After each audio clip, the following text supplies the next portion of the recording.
Welcome back to the channel. Don't forget to like, share, and subscribe my channel.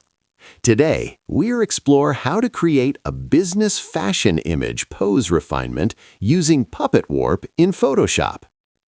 I open Photoshop and load a fashion business image.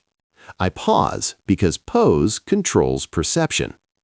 I duplicate the layer and convert it into a smart object. I activate Puppet Warp. I place pins on shoulders, elbows, and hips. I gently adjust the arm angle to feel confident. I stop often to avoid distortion. I zoom in to check fabric edges. I add extra pins to lock clothing areas. I apply the warp